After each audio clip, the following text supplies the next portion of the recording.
भगवान यदि निंद्रा योग में आ गए तो इस संसार की तो रक्षा कोई कर ही नहीं पाएगा। ये तो केवल हमारा भाव होता है कि देवशैनी यानी भगवान सो गए। भगवान सोते तो है ही नहीं, केवल योग निंद्रा में आते।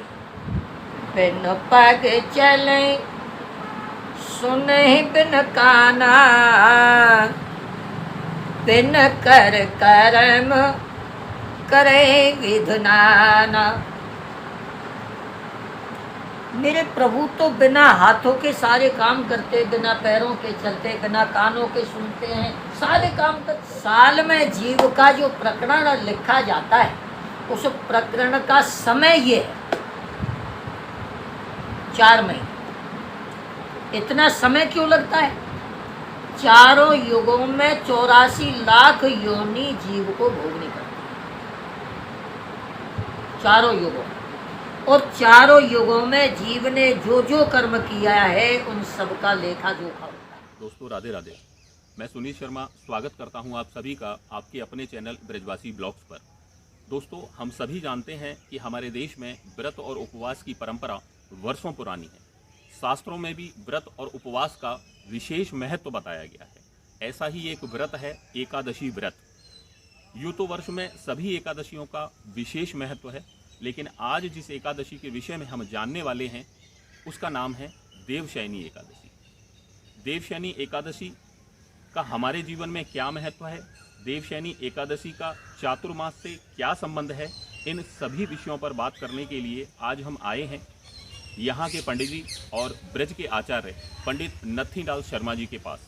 तो आइए चलते हैं उनके पास और जानते हैं इस एकादशी के महत्व के विषय।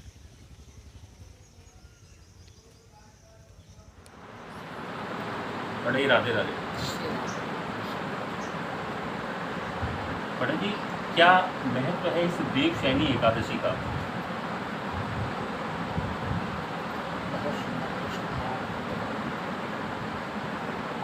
इस देवशैनी एकादशी पर जो चर्चाएं होती हैं बहुत बड़ी चर्चाएं, और इस एकादशी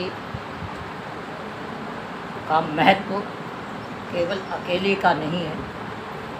आषाढ़ शुक्ल पक्ष एकादशी से लेकर के देवशैनी एकादशी तक इसको चतुर्मास व्रत कहते हैं। 4 महीने का चातुर्मास व्रत जो भी भक्तगण कर सकता है अच्छी बात है। पहली बात तो कि व्रत में अन्न का त्याग करना, अन्न का त्याग करना। लेकिन चतुर्मास व्रत में ये भी दिया हुआ है कि इसमें एक समय जीव यदि भोजन करना चाहे, अन्न ग्रहण करना चाहे, तो उसको भी पूर्णतः व्रत का ही फल मिलता है। 24 घंटे में एक बार आप अन्न ग्रहण कर सकते हैं, तो उसको भी पूरा फल आपको प्राप्त। बाकी चतुर्मासी का यदि 4 महीने का पूरा व्रत जो करता है तो उसका तो अनंत फल है, उसका तो कह भी क्या सकते हैं। परंतु चातुर्मासी 4 महीने का बहुत लंबा टाइम हो जाता है।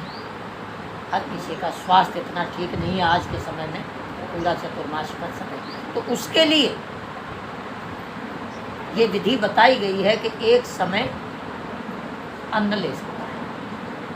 बाकी तो फलाहार तो व्रत में होता ही है, इसको चतुर्मास कहते हैं। देवशैनी एकादशी का अर्थ क्या है कि इसमें चतुर्मास 4 भगवान यदि निंद्रा योग में आ गए तो इस संसार की तो रक्षा कोई कर ही नहीं पाएगा।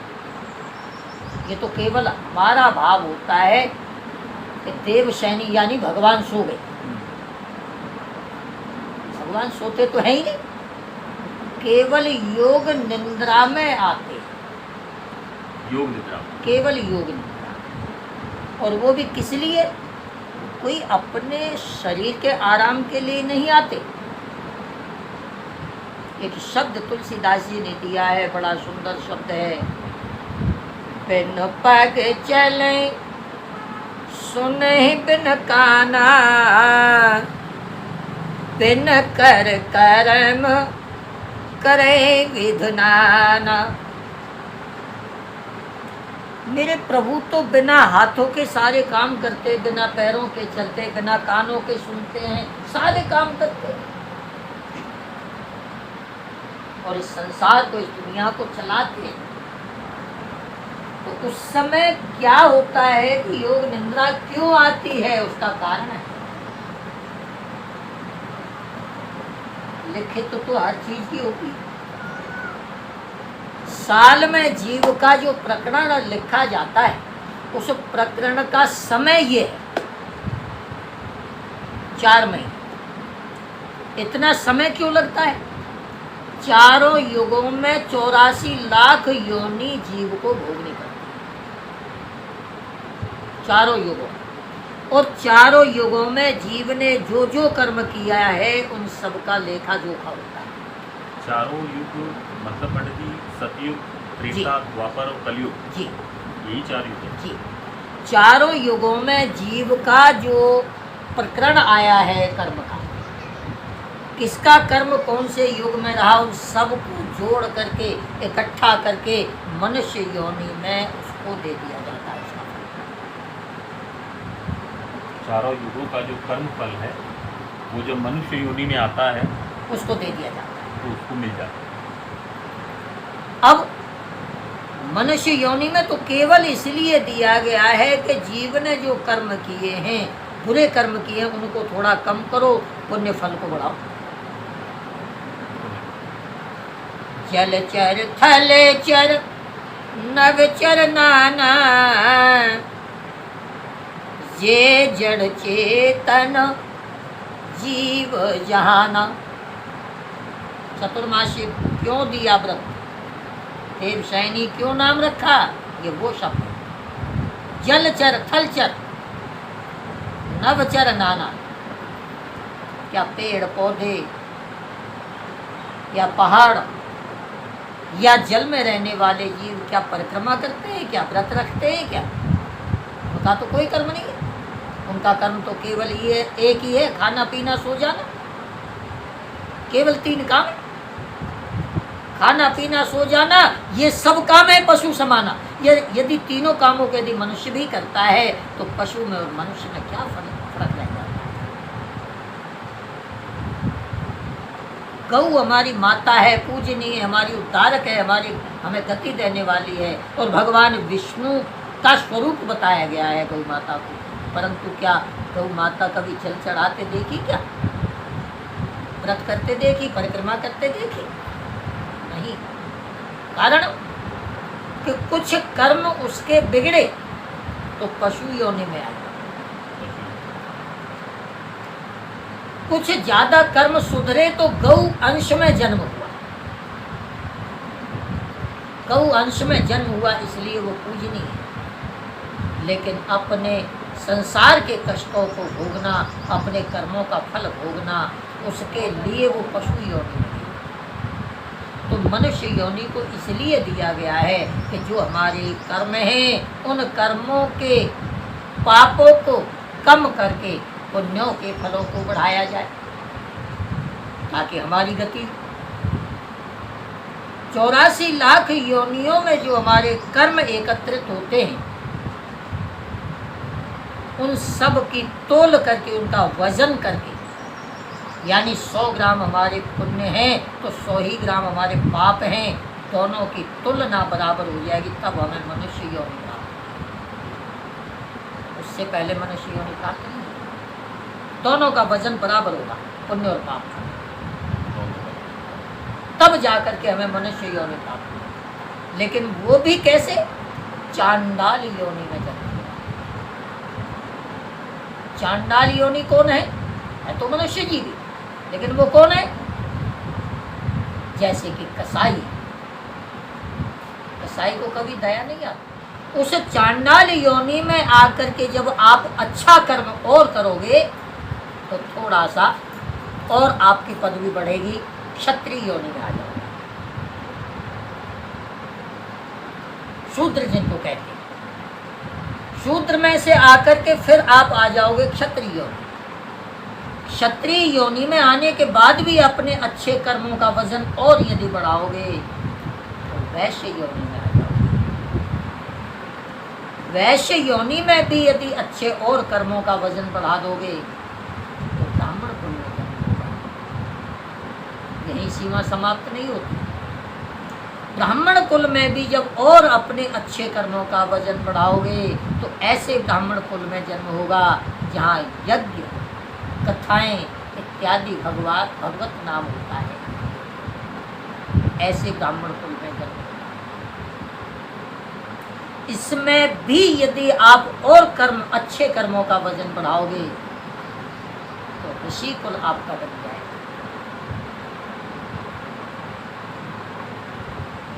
ऋषि कुल में भी फिर और वजन यदि आप बढ़ाओगे तो वहां एक शब्द बड़ा सुंदर आता है।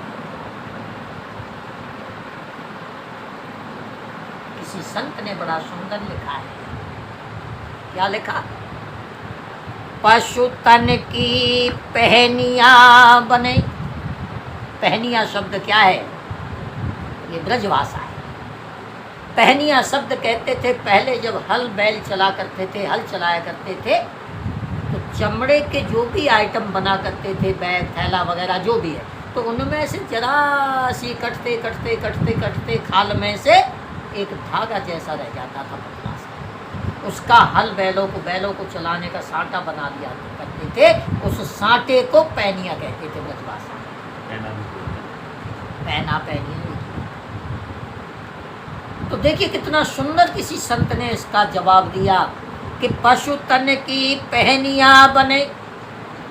पशु जीते जी तो काम सबके आता ही आता है, लेकिन मनुष्य जीवन से तो पशु भी जीवन अच्छा है। मरने के बाद भी ये काम आता है। मरने के बाद उसकी खाल के कितने आइटम बन गए, लेकिन मनुष्य जीवन का कुछ नहीं होता। पशु तन की पहनिया बने, नर तन का कछु न होय। अरे नर से नारायण बने, जे बन जाने कोई। बन करके जानो तो सही, नर में से ही नारायण बनते हैं, लेकिन हम बनना नहीं चाहते। इस संसार की मोह माया में डूबे हैं। केवल मेरा, मेरी मेरी सब लोग कह गए, माया काऊ की न भई। माया आज तक हुई क्या किसी को? कहे माला काठ की, कहा फिरावे मोय। मन न फिरावे अपना, होते वाले हो। केवल माला घुमाने से भगवान की भक्ति नहीं। मन जब तक चंचल है, माला घूमने से कुछ नहीं होता। मन को कंट्रोल कर लीजिए, इंद्रियों को कंट्रोल कर लीजिए, भगवान प्राप्त हो जाएगी, श्री चरणों में स्थान मिल जाएगा। परंतु केवल प्रभु भक्ति होनी चाहिए। ऐसे तो ये जीव का जो संपर्क है वो इसीलिए है कि कर्म तो हमारे प्रभु भी कर रहे। पूरी साल का लेखा जोखा इस चतुर्मास में किया जाता है। और वही चतुर्मास हमारा व्रत है। जैसे ये चातुर्मास आता है तो मान्यता है कि इन 4 महीनों के अंदर कोई शुभ काम नहीं होता, ऐसा लोग कहते हैं। तो ये शुभ काम नहीं होने का क्या कारण? शुभ काम ऐसा नहीं है कि सारे ही शुभ काम नहीं होते, केवल विवाह लग्न वगैरह इनमें नहीं, बाकी तो सारे काम होते। अच्छा, विवाह लग्न मतलब मांगलिक कार्य नहीं होते? मांगलिक कार्य नहीं होते। बाकी जैसे कोई शुभ काम, घर है, मकान है, दुकान है, इनका उद्घाटन करना है या गृह प्रवेश वगैरह है, ये सब सांसारिक मांगलिक कार्य में ही तो आते हैं। अच्छा, मतलब मैं बाकी शुभ कार्य का मतलब तो ये है कि आज यदि हम अखंड रामायण का पाठ रखना चाहते, श्रीमद् भागवत कथा कराना चाहते, यज्ञ कराना चाहते, भंडारा करना चाहते, तो वो सब हो रहे, तो वो कर सकते हैं, वो सब होते हैं, सब करते हैं, और बल्कि इनका अधिक फल है। ये आपने बड़ा सुंदर प्रश्न किया है। मैं आपको बार बार धन्यवाद देता हूँ कि आप लोगों को इतनी रोशनी दे रहे हो, जो कि उनको नहीं पता था कि क्या करना है और कैसे करना है, और वो आपके माध्यम से उनको जानकारी मैं मिलती वही है। जानना चाह रहा हूँ कि ये बहुत बार कंफ्यूजन हो जाता है कि इन 4 महीनों में शुभ काम नहीं करने चाहिए, लेकिन कौन से शुभ काम ऐसे हैं जिन्हें इन 4 महीनों में किया जा सकता है, और कौन से शुभ काम या मांगलिक कार्य ऐसे हैं जो इन 4 महीनों में नहीं हो सकते। बहुत सुंदर प्रश्न है आपका। जो मांगलिक कार्यक्रम है ये तो केवल हमारे सांसारिक कार्यक्रम है। जैसे बेटे की शादी है, ये हमारी भलाई के लिए, इसमें कोई भक्ति का प्रमाण नहीं आता। ये तो हमें आगे वंश बढ़ाना होता है। मकान बनाना है, ये केवल हमारे आराम के लिए है। नींव लगानी है, ये हमारे आराम के लिए। तो इसमें जो ब्रेक लगाई है, इसमें जो वैन लगाया है, वो केवल हमारे संसार के दुर्गंधों को रोकने के लिए किया गया है। व्यक्तिगत और सांसारिक जो कर्म है, जो शुभ कर्म जिन्हें कहा जाता है, जी हाँ, उन पे रोक होती है इन 4 महीनों में केवल। इसके अतिरिक्त जो मांगलिक शुभ काम इस प्रकार के हैं, जैसे कथा है, भागवत है, सप्ताह है, प्रवचन है, भंडारा है, या आध्यात्मिक कोई और शुभ कर्म है, वो किए जा सकते हैं, और इसका तो 4 गुना फल प्राप्त होता है, और इनका अधिक फल प्राप्त अधिक होता फल है प्राप्त इन 4 महीनों में करने के। जी हाँ। जिस प्रकार से एक कथा में मैंने आपको शायद बताया था संक्रांति के फल में, मकर संक्रांति, उसी प्रकार से इन चतुर्मास्य में भी कुछ मुख्य दान बताया गया शास्त्रों में। मुख्य दान क्या है कि जीव, अब जिस प्रकार से आपने बात की मांगलिक कार्यक्रम, तो ये कुछ हमारे फायदे के कुछ कार्यक्रम हैं जिन पे बैन लगा दिया गया शास्त्रों में। उसी प्रकार से हमारा वंश आगे बढ़े, फले फूले, उसके लिए बताया गया है कि इस चतुर्मास में भगवान को दूर्वा अवश्य चढ़ानी चाहिए। दूर्वा घास जिसे कहते हैं, दूर्वा घास बिल्कुल चढ़ानी चाहिए, अवश्य चढ़ानी चाहिए।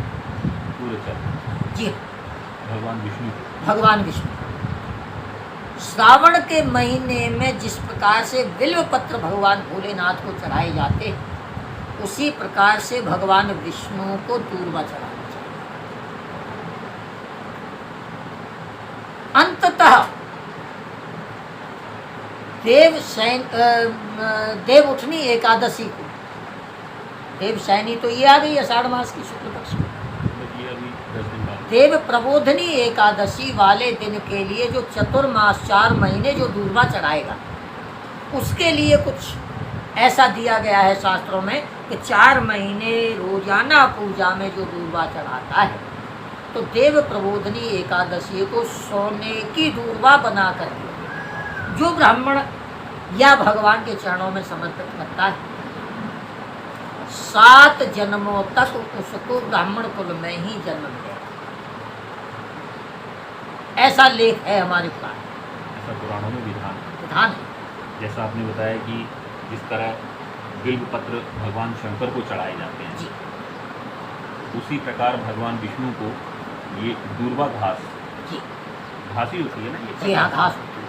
तो 4 महीने तक लगातार 4 प्रतिदिन, जी, जैसे भगवान शंकर को तो सोमवार को बिल्व पत्र चढ़ाए जाते हैं, लेकिन ये चातुर्मास में पूरे 4 महीने दूर्वा घास भगवान विष्णु को जो अर्पण करते हैं, जी, और अंत में जिस दिन देव प्रबोधनी यानी देव उठनी एकादशी जो दीपावली के बाद आती है, जी, उस दिन जो सोने का दूर्वा घास बनाकर भगवान को अर्पण करेगा, वो 7 जन्मों तक ब्राह्मण कुल में ही जन्मेगा। ऐसा शास्त्र में लेख। अच्छा, ऐसा शास्त्रों में। जी हाँ।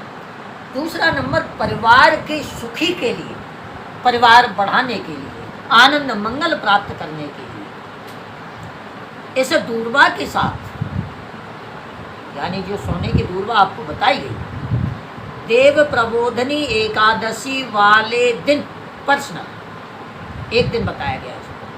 देव प्रबोधनी वाले दिन कमंडल लेकर के, आपने संतों के हाथ में पीतल का कमंडल देखा होगा, कमंडल लेकर के, अब यदि अपनी तरफ से कहना चाहो तो लोटा भी हो सकता है, गिलास भी हो सकता है, थाल गिलास भी हो सकता है, लेकिन ऐसा नहीं।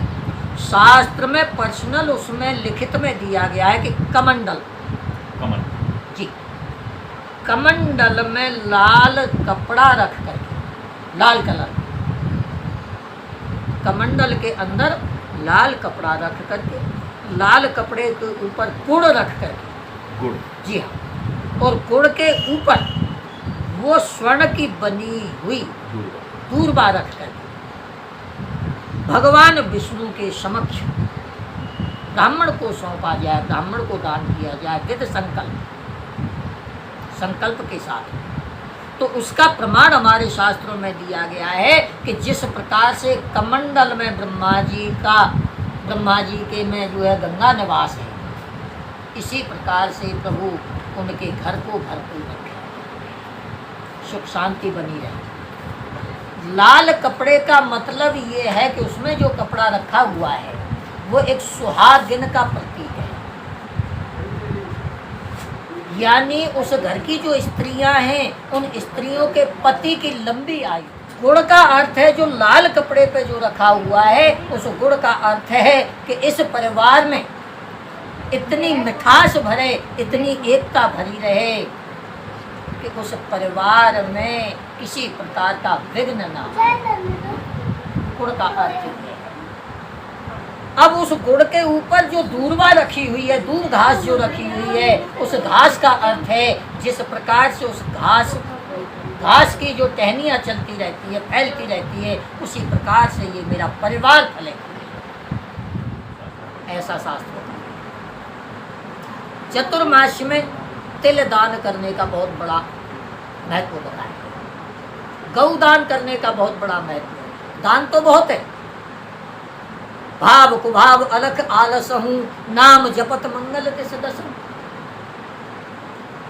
मंगल करता है प्रभु। लेकिन चतुर्मास्य व्रत केवल इसलिए दिया गया कि भगवान विष्णु योग निद्रा में व्यस्त है, केवल व्यस्त, सोए हुए नहीं है, केवल व्यस्त है, जो कि चारों युगों का जीव का कर्म इकट्ठा करके उसको देखा जाता है कि इस जीव को कहाँ डालना है, किस तरह से इसको स्थान देना है, किस जन्म में भेजना है, इसने कितने शुभ कर्म किए हैं, कितने अशुभ कर्म किए हैं, कितने पाप किए हैं, कितने पुण्य किए हैं, इन सब का कैलकुलेशन करने के बाद जीव का स्थान किया और अंत नर से नारायण बने, ये बन जाने, नर में से ही नारायण बनता है, परंतु बन करके जाने तभी तो, जानना ही नहीं चाहते। ये देव शनि एकादशी का जब नाम आता है तो साथ में राजा बलि का भी नाम आता है। ऐसी कथा सुनने में आती है कि राजा बलि और देव शनि, क्या संबंध है ये देव शनि एकादशी का और राजा बलि? बहुत सुंदर है। राजा बलि का इसलिए आता है कि इन्हीं बीच में पावन द्वादशी भी आती है इस चतुर्मास में। वो कौन सी आती है? पावन द्वादशी आती है भादो शुक्ला द्वादशी, जो कि इस कथा को हम पिछली बार हम बता चुके हैं। स्वर्ण दान का जो नाम आता है वो बावन द्वादशी पे ही आता है। राजा बलि को गति देने के लिए, राजा बलि का उद्धार करने के लिए भगवान ने बावन अवतार,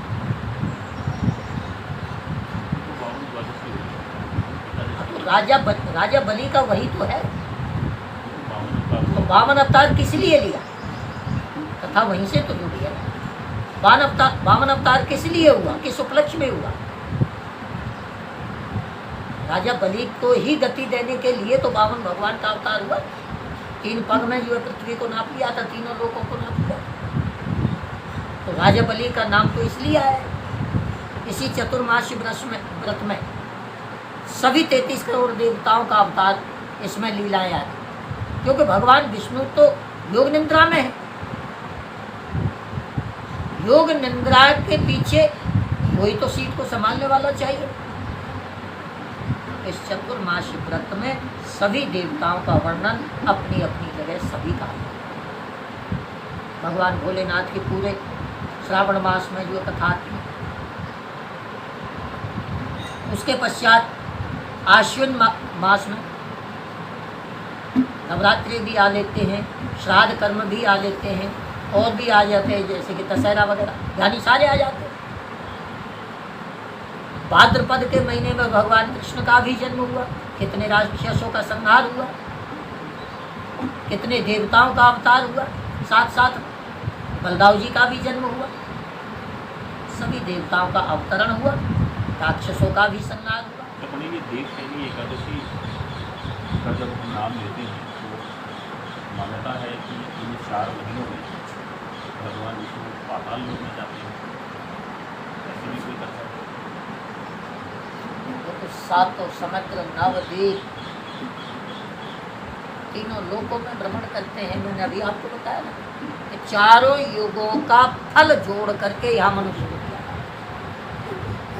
अब 4 युगों का यदि फल प्रभु इकट्ठा करेंगे तो जाना तो सब जगह पड़ेगा, क्योंकि ये भी शब्द बीच में अभी आया था, जलचर थलचर नवचर नाना ये जड़ चेतन जीव जाना। ये जीव कभी मत्स्य अवतार भी इसका हुआ, भगवान का मत्स्य अवतार हुआ, मछली योनि में गया, कछुआ योनि में गया, कीटाणु योनि में गया, वृक्ष योनि में गया, थलचर जमीन पर चलने वाले जीवों में गया, अचल पेड़ पौधों में पहाड़ों में के सब में जीव, 84 लाख योनियों में भटकने के बाद जीव को मनुष्य योनि, वो सब कैलकुलेशन वही तो है, तब जीव को फल प्राप्त होता है। ये चातुर्मास्य इसीलिए दिया जाता है कि 8 महीने हमने जो जीव सांसारिक कर्म में हम जो लिप्त रही, जीव इस चतुर्मास्य व्रत को करने के बाद अपने पाप कर्मों को धो सकता है।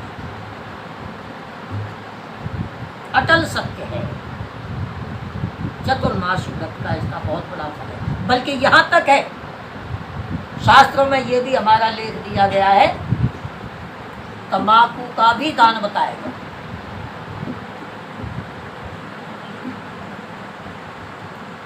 जबकि ये कथा नहीं सुनाई किसी ने। ये सब कथाएं सुनने के लिए जीव को बड़े अंतः तक जाना पड़ेगा, अंदर तक जाना पड़ेगा। तंबाकू का जानते हो क्या?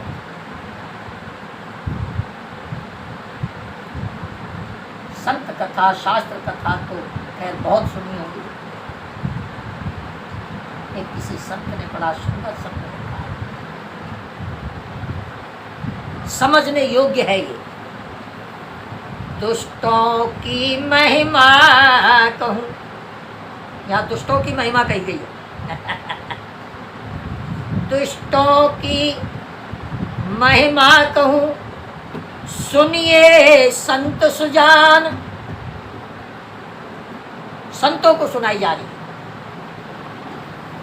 दुष्टों की महिमा कहूं, सुनिए संत सुजान। ताना देते दृढ़ करें, भक्ति वैराग्य और ज्ञान। भक्ति में बहुत बड़ा हाथ, बहुत बड़ा सहयोग, बहुत बड़ा योगदान दुष्टों का भी होता है। भगवान की आराधना कर रहे हैं, प्रभु का भजन कर रहे हैं। आज हमने ये सोच लिया है कि भाई 11 माला करनी है, 101 माला करनी है। घर परेशान हो, परिवार परेशान हो, बच्चे परेशान, कोई बात नहीं, अटल सत्य है। लेकिन हमारा पड़ोसी कह रहा है अरे बड़ा भक्त बनता है, बड़ा संत बनता है, ये भजन करेगा, यानी कड़वे शब्द बोलते हैं। तो जीव क्या करता है? अपने आप को बचाने के लिए भगवान की आराधना से उठ करके खड़ा होता है। तो ये कोई नई बात नहीं है। बड़े बड़े ब्रह्म ऋषियों ने तपस्याएं की, उनकी तपस्या को खंडन करने के लिए जो है पहले भी विघ्न आए। आज यदि विघ्न आ रहे हैं तो क्या बड़ी बात है, कोई बड़ी बात नहीं। तो यहाँ किसी संत ने कितना सुंदर शब्द लिखा, दुष्टों की महिमा कहूँ, सुनिए संत सुजान बुरा मत मानो, ताना दे दे दृढ़ करें।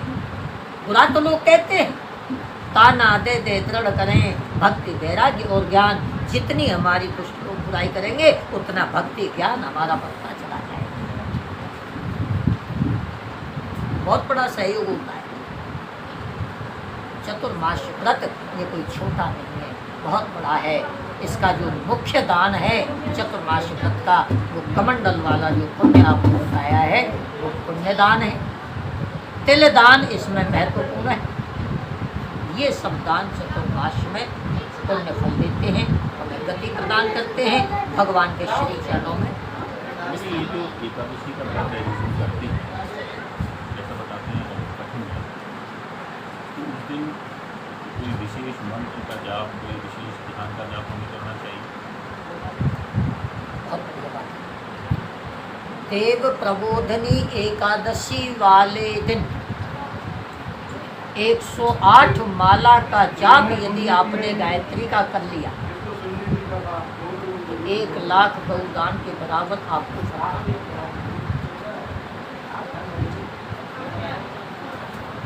ये तो गौदान का फल प्राप्त होता है। दूसरा, मंत्र आपने श्रीराम मंत्र आपने यदि जाप करना है तो इस चतुर्मास व्रत में यानी रोजाना 4 महीने हरि ओम नमो भगवते वासुदेवाय, हरि ओम नमो भगवते वासुदेवाय, हरि ओम नमो भगवते वासुदेवाय। इस मंत्र का जाप 11 बार कम से कम रोजाना यदि जाप कर लिया जाए तो तीनों देवताओं की आराधना इसमें ब्रह्मा विष्णु महेश।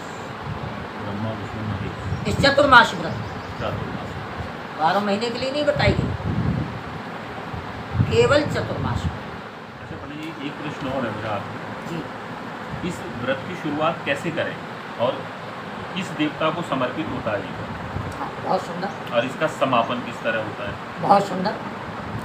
इसमें आपको चतुर्मास व्रत का जो शुरू होता है ये देवशैनी एकादशी से, आषाढ़ मास शुक्ल पक्ष की एकादशी से इस व्रत को शुरू किया जाता है। भगवान लक्ष्मी नारायण के सामने बैठ कर के जल तिल हाथ में रख कर के संकल्प लिया जाता है। संकल्प लिया जाता है कि हे प्रभु, मैं इस चतुर्मास का व्रत का जो है संकल्प लेता हूँ, पूर्ण विधि से इस संकल्प को, इस व्रत को करूँगा। इस प्रकार से संकल्प लिया जाता है और भगवान लक्ष्मी नारायण के, भगवान विष्णु के चरणों में वो समर्पित करते हैं और विधि पूर्वक उसको व्रत को किया जाता है। क्या क्या विधि रहती है? विधि नंगे पैर चलना, वस्त्र केवल जो आपने पहनने के लिए इकट्ठे किए हैं, यानी 1 या 2, केवल वही। जो प्रश्न है वो ये है कि इस व्रत की शुरुआत कैसे करें, क्योंकि बहुत से हमारे भक्त हैं जो एकादशी व्रत रहते हैं, चाहे वो देवशैनी एकादशी हो, देव प्रबोधनी हो, या पूरे वर्ष के दौरान जो भी एकादशियाँ आती हैं। और एकादशी में वो पूजा तो करते हैं, लेकिन बहुत से लोग, क्योंकि ये कठिन व्रत माना जाता है, बड़ा व्रत माना जाता है, तो नहीं रह पाते। लेकिन जो लोग रहने के इच्छुक हैं वो किस तरह इस व्रत की शुरुआत करें, किस देवता को समर्पित होता है और उस देवता का किस तरह से, क्या विधि है इस व्रत को करने की और इसका समापन किस तरीके से होता है? व्रत की विधि तो सभी की लगभग एक ही है। संकल्प मैंने अभी आपको बताया, संकल्प लिया जाता है। अभी एक बीच में प्रश्न आपका आया था कि इस व्रत को कुछ कठिन माना जाता है। नहीं कर पाते पूर्णतः लोग, तो उसमें भी आपको बताया गया था बीच में कि एक समय अन्न ग्रहण कर सकते। तो जो ज़्यादा भूखा नहीं रह सकते या स्वास्थ्य उनका ठीक नहीं है या मेडिसिन भी कई बार लिया जाता है, तो हाँ, ये प्रश्न बहुत सुंदर आया है बीच में। कई लोग क्या कहते हैं कि हम तो दवाई खाते हैं साहब, व्रत हम नहीं कर सकते, ये प्रश्न भी आता है। लेकिन शास्त्र में छूट दी गई, बाल, वृद्ध और रोगी, बच्चे को, बुजुर्ग को और बीमार, दवाई का कोई परहेज नहीं। व्रत कर सकते हो, फलाहार ले सकते हो, प्लस में अपना जो मेडिसिन है वो भी ले सकते हो, क्योंकि स्वास्थ्य हमारा ठीक रहेगा तो प्रभु भक्ति होगी ना। तो उसमें व्रत करने वाला यदि इच्छुक है तो भगवान के श्री चरणों में अपना संकल्प लेकर के चरणों में समर्पित करें और अपना व्रत शुरू करें, इस प्रकार से कि जो 1, 2, 4 जोड़ी जो भी वस्त्र वो लेते हैं केवल उन्हीं को धोएं, साबुन ना लगाएं, केवल जल में निकाल करके धो करके पहने 4 महीने, साबुन नहीं लगाना चाहिए। एकादशी के दिन, सिर्फ एकादशी के दिन, चतुर्मास व्रत 4 महीने, एकादशी तो पूरी साल की है, लेकिन चतुर्मास में व्रत, चतुर्मास व्रत करने वाला भी साबुन नहीं लगाना, निषेध बताया। और एकादशी में तो साबुन वैसे भी नहीं लगाना चाहिए, एक बात नहीं। तो उसी प्रकार से भगवान का व्रत शुरू करें। अब किसी की श्रद्धा है, शक्ति है, तो पूर्णतः जो व्रत करें, नहीं तो एक समय अन्न ग्रहण कर सकते हैं, फलाहार से हो जाता है। उसमें भी एक है कि एक ही अन्न खाने का भी विधान बताया गया। जो पूरी साल की एकादशी है तो उसमें ये भी विधान बताया गया है कि एक ही अन्न का जो है प्रसाद है। एक अन्न का मतलब समझ चुके। अब तो खैर ज़्यादा अन्न है ही नहीं, पहले तो चना भी हुआ करते थे, मटर भी हुआ करते थे, कई अन्न हुआ करते थे, अब तो केवल ले दे के गेहूँ बचा है। और कोई अन्न ना लेकर अन्न भी उसमें ये भी पादुका नहीं लेनी चाहिए एकादशी पर, नंगे पैर रहना चाहिए। एक घड़ी आधी घड़ी आधी से पुण्याद तुलसी संगत साधु की हरे। किसी भी व्रत में जितना हो सके प्रभु के लिए समय दिया। उसके पश्चात एकादशी के व्रत के पश्चात में द्वादशी में ही पारायण करना चाहिए, यानी व्रत खोलना चाहिए। अब रही व्रत खोलने की विधि। कुछ ऐसा संतों का मत है, शास्त्र का लेख तो नहीं है, कुछ संतों का मत है कि द्वादशी को कुछ भोजन सामग्री, सूखी भोजन सामग्री लेकर के संतों को, ब्राह्मणों को पहले दे दी जाए, समर्पण कर दी जाए, दान कर दी जाए संत या ब्राह्मणों। और उसके पश्चात जो भोजन आप घर में प्रसाद बना रहे हो उसका भगवान को भोग लगा दिया जाए। हो सकता है तो ब्राह्मण भोजन करा दिया जाए और उसके बाद पारायण। इसमें जो संतों का मत है वो ये बताते हैं उस मत में कि जो हर द्वादशी को जो अन्नदान कर देते हैं सूखा, किसी वजह से यदि एकादशी का उद्यापन जो जीव नहीं कर पाते तो उनके लिए कुछ क्षमा याचना मिल जाती है, अन्यथा पूर्णतः आपको एकादशी का उद्यापन करना पड़ेगा। उसमें भी विधान ये बताया गया है कि किसी भी व्रत को, एकादशी के अलावा किसी भी व्रत को यदि आप करते हो तो 3 साल से ज़्यादा व्रत लगातार नहीं करना चाहिए। जैसे कि पूर्णमासी का है, सोमवार का है, वीरवार का है, किसी भी व्रत को आप करते हो एकादशी के अलावा तो लगातार आप 3 साल उस व्रत को कर सकते हो, 3 साल समाप्त होने के बाद एक बार उसका उद्यापन कर दो। यदि व्रत आपको ज़्यादा प्रिय है तो एक बीच में व्रत छोड़ के उद्यापन के बाद एक व्रत की तिथि छोड़ करके बीच में अगली तिथि को फिर शुरू कर दो। ऐसा शास्त्र का लेख है हर व्रत का। लेकिन एकादशी के व्रत का ऐसा शास्त्र का लेख है 8 साल से बच्चे से लेकर के 80 साल तक की उम्र तक लगातार इस व्रत को किया जा सकता है। अच्छा, 8 साल की उम्र से 80 साल के बुजुर्ग तक लगातार इस व्रत को किया जा सकता है। इसमें 3 साल का कोई विधान नहीं। इतना बड़ा फल किसी भी व्रत का हमारे शास्त्रों में ले, एकादशी का इतना बड़ा पुण्य फल है। 8 साल से लेकर के 80 साल तक की अवस्था तक लगातार इस व्रत को कर सकते हैं। और उसमें बीच में यदि हम किसी प्रकार से व्यवस्था नहीं कर पाते हैं या स्वास्थ्य हमारा ठीक है, कभी भी उद्यापन कर सकते हैं, वो अलग बात है।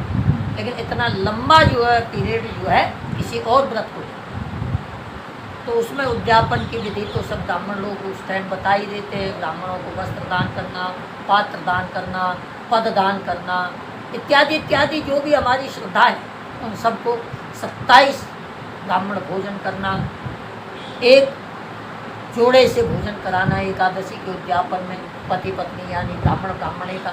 तो ये सब विधि विधान उस प्रकार से पूर्ण तय किए जाते हैं।